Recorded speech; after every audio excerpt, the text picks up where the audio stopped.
नमस्कार साथियों, इस वीडियो में हम चर्चा करेंगे अंतःप्रदेवी जालिका की संरचना के बारे में। अर्थ स्ट्रक्चर ऑफ एंडोप्लाज्मिक रेटिकुलम।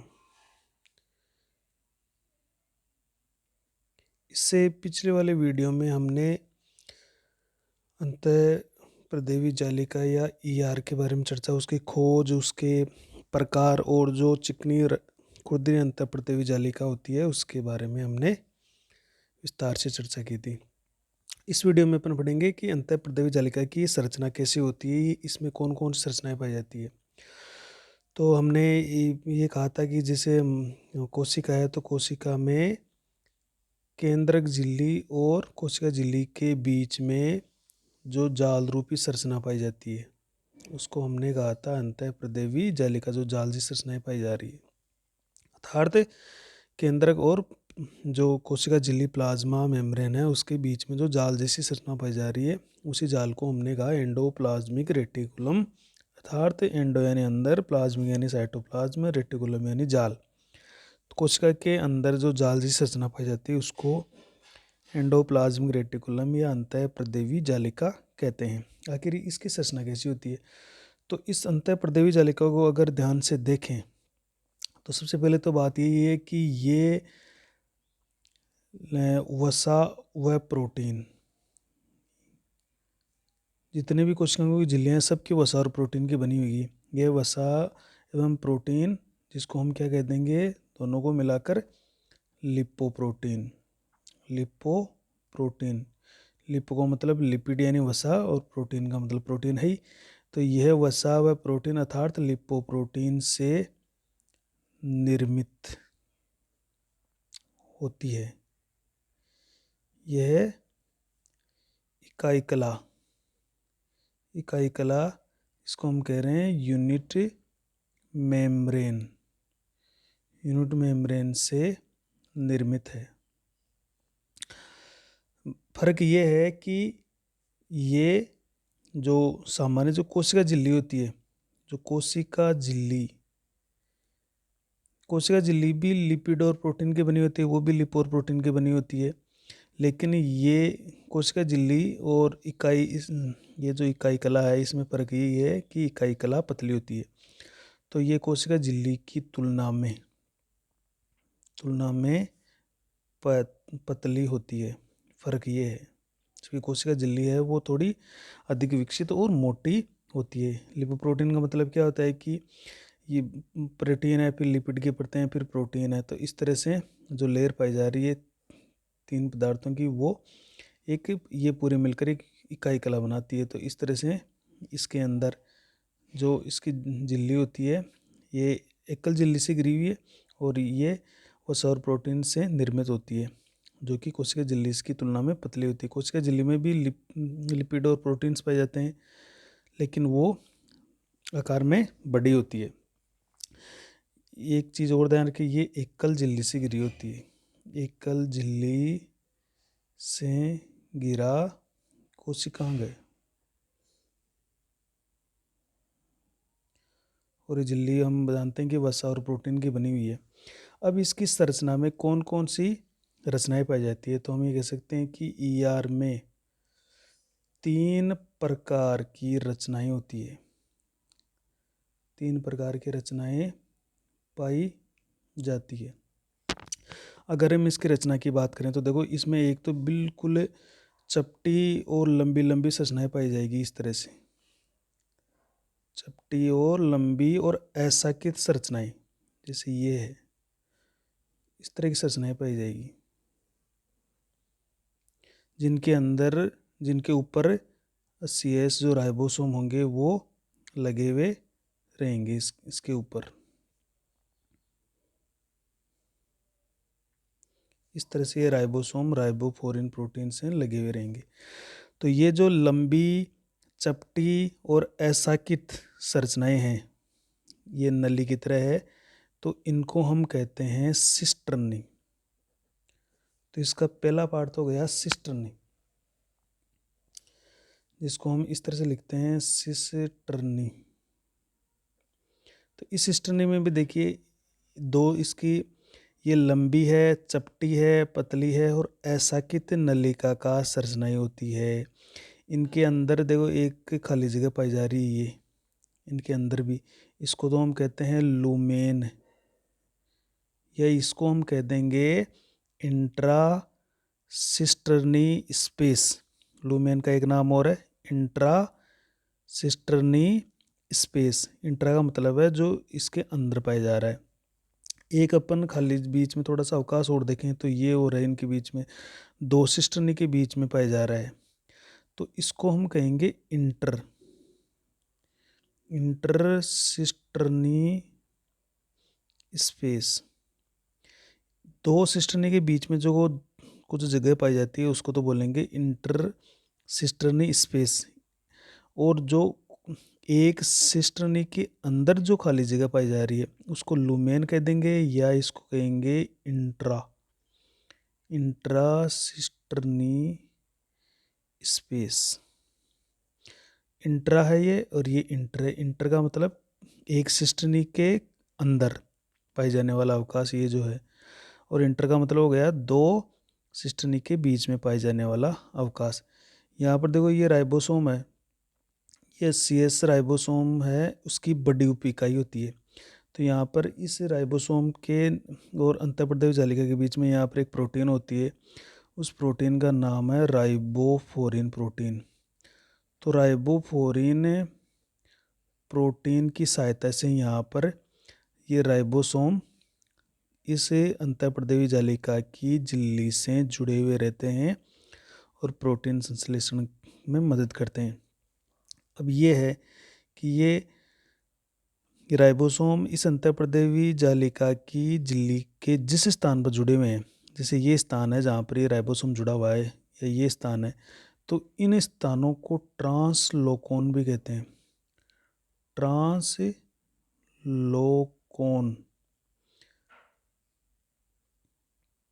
इसको हम अंग्रेजी में इस तरह से लिखते हैं ट्रांसलोकोन।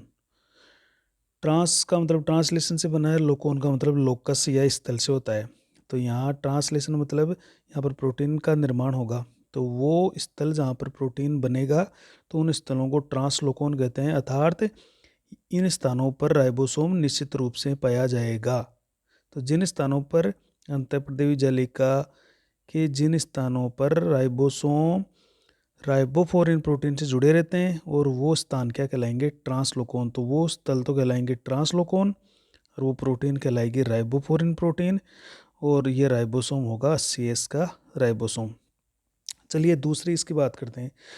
दूसरी इसकी संरचना होती है बिल्कुल साकित नलिकाकार, जो साकित होगी और लेकिन थोड़ी इससे सिस्टर्नी से छोटी छोटी होगी और इस तरह से साकित होगी,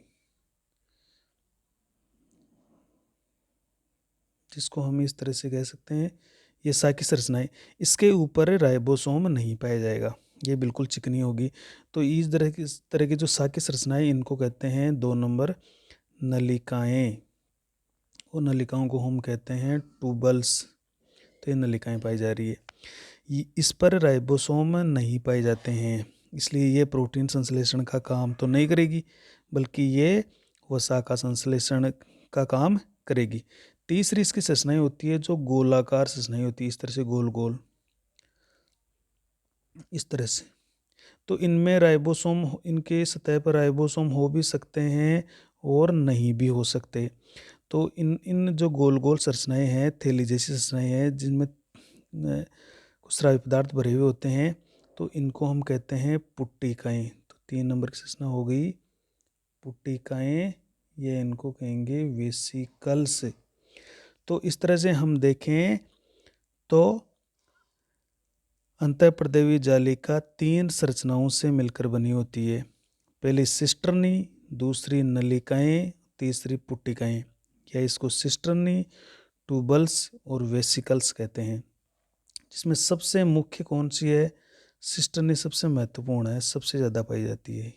ये बड़ी लंबी और सबसे ज़्यादा पाई जाने वाली संरचना सिस्टर्नी और मुख्य संरचना यही है इसकी। तो इस तरह से तीनों ये मिलकर अंतःप्रदेवी जालिका का निर्माण करती है, जिसमें क्या होगा कि जैसे कुछ तो इसके अंदर सिस्टर्नी पाई जाएगी, कुछ इसके अंदर इस तरह से नलिकाएं पाई जाएगी। कुछ इसके अंदर पुट्टिकाएँ पाई जाएगी। तो ये तीनों मिलकर क्या बना रही है, हमारी ER का निर्माण करती है। अब चलिए इनके संरचना के बारे में बता देता हूँ मैं आपको। तो सिस्टर्नी जैसे नाम से स्पष्ट है, ये जो सिस्टर्नी है ये कैसी है, ये लंबी है, चपटी है, अशाखित नलिकाकार संरचनाएं, नलिकाकार, लंबी, चपटी, अशाखित, जिसको हम कहते हैं elongated, flattened and unbranched tubular structure. तो ये लंबी, चपटी, अशाखित नलिकाकार रचनाएं हैं जो समांतर रूप से विन्यासित रहती है। समांतर रूप से, इस तरह से देखो, समांतर रूप से ये पाई जा रही है, विन्यासित रहेगी।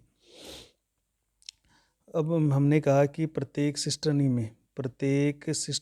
में अवकाश पाया जा रहा है।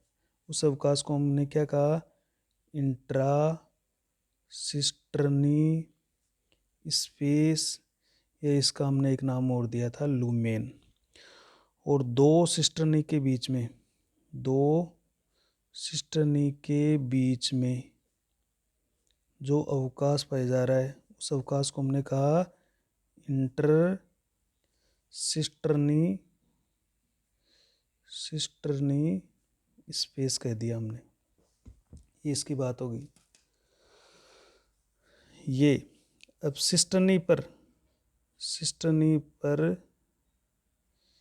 जिन स्थानों पर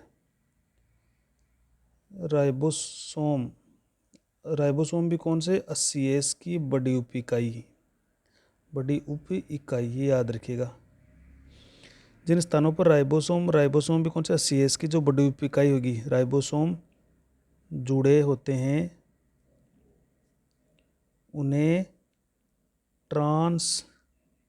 उनको क्या कहेंगे, ट्रांसलोकोन कहते हैं। लोकोन का मतलब लोकस या स्थल, ट्रांस का मतलब ट्रांसलेशन होगा, यहाँ पर प्रोटीन बनेगा। तीसरी इसकी अगली इम्पोर्टेंट बात ये है कि राइबोसोम राइबोफोरिन प्रोटीन से ER से जुड़े होते हैं। तो ये इसकी इम्पोर्टेंट बात हो गई कि 80S राइबोसोम जुड़े होते हैं, उसकी बड़ी उप इकाई जुड़ी हुई, जैसे राइबोसोम की एक तो बड़ी उप इकाई होती है, एक इसकी छोटी उप इकाई होगी। इसकी नेक्स्ट अपन राइबोसोम की संरचना में इसको पढ़ेंगे। तो बड़ी उप इकाई है वो यहाँ से इसकी झिल्ली से राइबोफोरिन प्रोटीन से जुड़ी होती है। ये राइबोफोरिन प्रोटीन है। ये तो थी सिस्टर्नी की बात सबसे मुख्य रूप से। नेक्स्ट अपन बात कर लेते हैं इसकी नलिकाओं की। तो नलिकाएं क्या होती है, ये जो नलिकाएं हैं ये छोटी होती है और देखने में किस तरह से है, ये शाखित है, तो ये स्मॉल है, और ब्रांच्ड नलिकाकार संरचनाएं होती है। शाखित नलिकाकार रचनाएं होती है जो मतलब सिस्टर्नी से साथ ही पाई जाती है, सिस्टर्नी से जुड़ी रहती है। इन पर राइबोसोम अनुपस्थित होते हैं, अतः ये चिकनी रचनाएं हैं। ये मतलब राइबोसोम नहीं है, इसका मतलब ये खुरदरी नहीं है, चिकनी हो गई, और राइबोसोम नहीं है तो इसका मतलब ये प्रोटीन संश्लेषण का कार्य नहीं करेगी। तो ये मुख्यतः वसा संश्लेषण का कार्य करती है और उन कोशिकाओं में पाई जाएगी जहाँ पर वसा का संश्लेषण होता है, तो वहाँ पर ये नलिकाएं ज़्यादा पाई जाएगी। नलिकाएं या ट्यूबल्स कहाँ पाई जाएगी, वसा का संश्लेषण करने वाली सेल में अधिक पाई जाती है। और सिस्टर्नी कहाँ पर मिलेगी, जहाँ पर प्रोटीन संश्लेषण ज़्यादा होगा। तो इस तरह से ये हमारी नलिकाएं होगी। और तीसरी हो गई हमारी जो संरचनाएं थी वो हो गई हमारी पुट्टिकाएं, और पुट्टिकाओं को हमने अंग्रेजी में कहा वेसिकल्स कहा इसको। तो ये गोलाकार होती है, जैसे नाम पुट्टिकाएं हैं तो इस तरह से पुट्टिकाएं ये गोलाकार इस तरह से पाई जाती है। तो ये गोलाकार जिसको हम या वर्ताकार भी कह दो, गोलाकार या वर्ताकार थैलीनुमा संरचनाएं, थैलीनुमा रचनाएं हैं। इस तरह से गोलाकार और थैली जैसी संरचना है वो या वर्ताकार संरचनाएं है। इन पर राइबोसोम हो भी सकते हैं और नहीं भी हो सकते हैं। राइबोसोम उपस्थित या अनुपस्थित हो सकते हैं। राइबोसोम पाए भी जा सकते हैं और नहीं पाए जा सकते, जैसे कुछ पर हो सकते हैं कुछ पर नहीं हो सकते। और ये दूर दूर जैसे अब ये पुट्टिका या गोलाकार संरचनाएं थैलीनुमा, तो ये अंतःप्रदेश जालिका से दूर दूर तक कोशिका द्रव्य में बिखरी हुई अवस्था में रहती है, ऐसे तैरती हुई अवस्था में रहती है। तो ये साइटोप्लाज्म में अर्थात कोशिका द्रव्य में बिखरी हुई होती है, ये बिखरी हुई रहती है। इसके अंदर अगर प्रोटीन बनेगा तो प्रोटीन भरा रहेगा, और वसा निर्मित होगी तो वसा भरा रहेगा या लिपिड भरा रहेगा। और ये कोशिका द्रव्य में बिखरी अवस्था में रहती है, जहाँ पर इन पदार्थों की जरूरत पड़ती है वहाँ पर ये उनको पहुँचा देती है। तो इस तरह से आज हमने केवल इस वीडियो में हम अंतःप्रदेवी जालिका की संरचना के बारे में पढ़ेंगे। तो ये 3 तरह की इसमें संरचनाएं हो गई। एक बार फिर से बता देता हूँ कि ये नलिकाकार ऐसा की संरचनाएं है जो लंबी लंबी और चपटी संरचनाएं हैं, मुख्य रूप से पाई जाती है, वो सिस्टर्नी कहलाती है। और जो साकित और नलिकाकार छोटी संरचनाएं हैं उनको हम नलिकाएं कह रहे हैं। गोल वर्ताकार थैली जैसी संरचनाएं पुट्टिकाएं कहलाती है। सिस्टर्नी पर राइबोसोम पाए जाते हैं, राइबोफोरिन प्रोटीन जुड़े होते हैं, और वो स्थान जहाँ पर राइबोसोम पाए जाते हैं वो ट्रांसलोकोन कहलाते हैं। और किस प्रोटीन जुड़े रहते हैं राइबोसोम? Ribophorin protein. कौन से राइबोसोम जुड़े रहते हैं? अशेष राइबोसोम। अशेष राइबोसोम की भी बड़ी उपिकाई यहाँ से जुड़ी हुई होती है। एक सिस्टनी के अंदर लुमेन या इंट्रा सिस्टर्नी स्पेस पाया जाता है, और 2 सिस्टनी के बीच में जो खाली जगह पाई जाती है उसको इंटर सिस्टर्नी स्पेस कहेंगे। तो इस तरह से ये आज की वीडियो में हमने अंतःप्रदेवी जालिका की संरचना के बारे में पढ़ेंगे। ये जितने भी संरचनाएं हैं, चाहे सिस्टर्नी हो, चाहे नलिकाएं हो, चाहे वेसिकल हो, ये सभी वसा और प्रोटीन की इकाई कला से निर्मित संरचनाएं होती है। नेक्स्ट वीडियो में हम ER के कार्य की विस्तृत चर्चा करेंगे। अभी भी जिन साथियों ने हमारे चैनल को सब्सक्राइब नहीं किया है वो फटाफट सब्सक्राइब करें और बेल आइकन को प्रेस करें, और अपने सुझाव कमेंट सेक्शन में ज़रूर लिखें। क्या आपको वीडियो अच्छे लग रहे हैं, क्या आपको वीडियो अच्छे नहीं लग रहे हैं? अगर अच्छे नहीं लग रहे हैं तो इस तरह से क्या इसमें सुधार किया जाए, तो वो अपना कमेंट या अपने जो प्रश्न है या वो कमेंट सेक्शन में मुझे ज़रूर लिख कर भेजें। और अगर आपको वीडियो अच्छे लग रहे हैं तो लाइक करें, और वीडियो अच्छे लगने का कारण और नहीं अच्छे लगने का कारण भी मुझे ज़रूर बताएं।